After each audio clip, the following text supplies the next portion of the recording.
Good morning. Hi, my name is Father Rayappa. I'm a Catholic priest from the Diocese of Vellore, South India. Today I'm going to talk about one of the earth systems. Earth systems are divided into four. One is the land, the water, the air, the life. Lithosphere, hydrosphere, atmosphere and biosphere. So this is what I'm going to talk to you today. Biosphere simply means all life on earth. In other words, in biblical sense, it is the creation. God created everything. All life on earth came through Him, for Him, in Him. So this is a coexistence. It is an interdependence, interrelated. It is not a vision of to be, it is a vision of interbe. In the vision of to be means I am alone. I can exist alone without others. No, that is not possible at all. Always our existence is possible in the paradigm of interbe. And we can never exist without the other. So, I would call it the declaration of dependence. Yeah, everybody talks about the declaration of independence. Every country, they pin their foundation on this axiom. But in creation, that doesn't work. There is no to be, only interbe, a life of dependence. So we need to write the declaration of dependence in the kingdom of Biosphere. That is the ultimate foundation of the constitution of the Biosphere. But what we see around us, the Biosphere is facing threat from our own species, from our own family. One species is insurgent. One species does no obey at all. There is no loss for one species. All the time this species in rebellion against other species. So I think only one species is not in a link. He is not in this chain. He has severed his link and he has made himself, I would call it, an orphan. Human has become an orphan in God's universe. And by destroying other creatures, we are building orphanage. That is what I would call it. So we are building, we are great builders of orphanages, and we are becoming increasingly orphans and orphans and orphans. Because when other creatures disappear, we will be isolated. Probably we will die of isolation. That is what Father Thomas Berry, he writes so beautifully. He himself calls geologian, not theologian, geologian. Father Thomas Berry is very funny, but he is very, very smart. And he has written many books. One other book called The Great Work. In that book he writes, without the soaring birds, without the lakes, without the stars in the night and flowers in the daytime, and without the free-flowing rivers, we will be impoverished. That is the word he uses. Without our creatures, we will be impoverished. That is true. We will go crazy if you don't have creation, if you don't see the green color of plants. You will go crazy. If you don't see the sunrise and sunset, and the beautiful stars, the God created this wonderful, beautiful creation for our happiness and our fulfillment. Without them, we will be impoverished. We will be crazy. So I think we need to understand that. And Biosphere. So this book is in the internet again. All these books are absolutely free of charge. And you can Google my name, Rayappa Kasi, or you can Google my website, www.planetschaser.com, PlanetschAser.com. Again, www.planetschaser.com. So you can go into the website and download. There are almost 13 books. So you can download all of them into your computer, probably a matter of 10 minutes, and you can read it. So this book discusses about the fragility of our natural heritage. How fragile our life on earth is. Very, very fragile. They are very delicate. They are very sensitive. Humans are sensitive creatures. So the other creatures, they are also very sensitive. They are fragile. Today in the world, there are so many species of animals and plants facing extinction because of human activity. Only humans, they are smart creatures, but so far they didn't bring the smart dimension of their own species. So far, our past maybe 10,000 years is the expression of a bad dimension, evil dimension of human species. So that is the nature's insurgent son, the rebel, the rebellion, the exile. In fact, the Bible we read in the story of Cain and Abel. It is known as the Cain and Abel syndrome. That is what we have. We have got so much of Cain's bloodline. Abel died, Cain killed him away.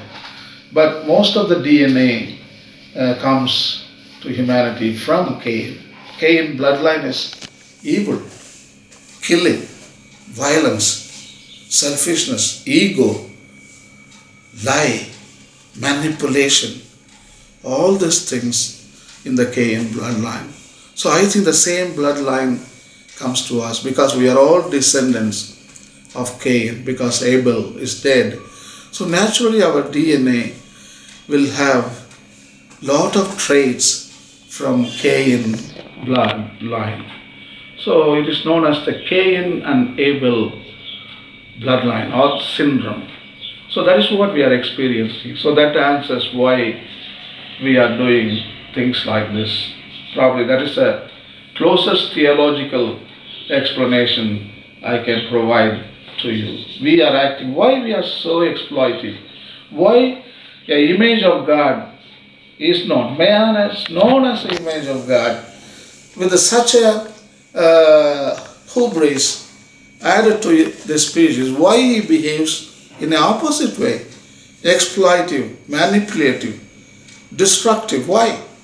Maybe Cain and Abel syndrome can answer to this question, I guess. But anyway, we should never stay there, but we can change through mutation. Mutation means change in genes. That is what the biological evolution is all about. The evolutionary biology always expressed different kinds of species through the process called mutation. So mutations change in the genes. I think the change is happening right now, and the Cain bloodline is going to become history, and probably image of God, God's bloodline is going to permeate our genes, and we are going to getting better. And in fact, the divine bloodline is explained in the Old Testament and New Testament. For example, Psalm 8 says beautifully, God has created humans little less than an angel. Wow! God has created humans little less than an angel. That is the divine bloodline. I think we have got genes of the divinity. So bring them out and we will be fine, and we will really respect biosphere. The fragility of our natural heritage. This is a beautiful wealth God gives. It's a gift. Gift. Trees are gift. Rivers are gift. Oceans are gift. Fish are gift. Everything is a gift. And God found everything was good. And humans also give to the biosphere. While you consider only the biosphere as a gift to the humans, the other way is also true. Human being is the gift to the biosphere, which means we benefit from biosphere and also biosphere benefits from humans. That is the relationship we need to establish. So far, we failed to establish that notion of biosphere really benefiting from the humans. It is called mutualism. You take and you give. And you give and you take. Not like us, no. Take. And you never give anything. So that is not right. That is commensalism. That is selfishness in ecology. But here, mutualism. Nature gives you and I give back to nature. I benefit from nature and they benefit from us. So that is called mutualism. Only through mutualism we can really give meaning to our human existence. In fact, in the Old Testament, God gives that role for humans to play. In chapter 2, Genesis, the verse 19 says so beautifully, God brings all the creatures of the biosphere and brings and introduces to humans. Hey, animals, hey, plants, look at your friend, human Adam and Eve. These are your greatest friends, and they are your greatest confidante. And you can trust these two guys. Come on, you trust them. They are like me, the image of God. They will love you, protect you, guide you, cherish you, as I do. That is dominion. God's dominion is only about love and justice. But we have misunderstood. Dominion means exploitation, pillaging, controlling, dominating. No. God's dominion is only love, in extreme form of love and extreme form of justice. You see, God creates and loves, not only loves them, He defends them with justice against hunger, disease, evil, and discrimination and exploitation. He is always there to defend His children with justice. So I think humans also should defend other creatures with justice, like what God did. And we should love them, cherish them, and defend them. So that is what the secrets of all existence of human life, and we need to. And God is very open also in chapter Genesis 2, verse 15. He says, till it and keep it. He gives the biosphere to humans and He says, till it and keep it. In other words, you enjoy creation and conserve it, protect it, don't destroy it. In other words, Genesis 2:15 simply says, it is yours. Every creature is your friend. The Bible says it is a kinship. It is a kinship in love and trust. And I want to say 3 words to explain Genesis 2:15, till it and keep it. 3 words. One is responsibility, another one is faithfulness, the last one is accountability. These are the 3 words which mark the role of the human beings. But anyway, here There are a lot of things I've written. Actually, this book was written on 2010, the International Year of Biodiversity. United Nations Year, no? United Nations International Year of Biodiversity. So on that occasion, I wrote this book, and there are a lot of things I'm discussing in this book. The very, very interesting subject towards the end, I've written about 10 heroes of Biosphere. And I have a friend in Madras University, Dr. Priyadarshana Jain, and she liked that idea. I was encouraged because of her guidance, and she told Father Rayappa, that is very interesting, the 10 heroes of Biosphere. That is the concept I developed in Dr. Priyadarshana Jain from Madras University. She is the head of the department of Jainology, and she encouraged to write about it and talk about it. So I've been talking ever since, and I've written also in this book. Towards the end you can find them, the 10 heroes of Biosphere. So read it, enjoy it. There are a lot of other, towards last pages you can find the 10 commandments of Biosphere. Yeah, I have written the 10 commandments of Biosphere.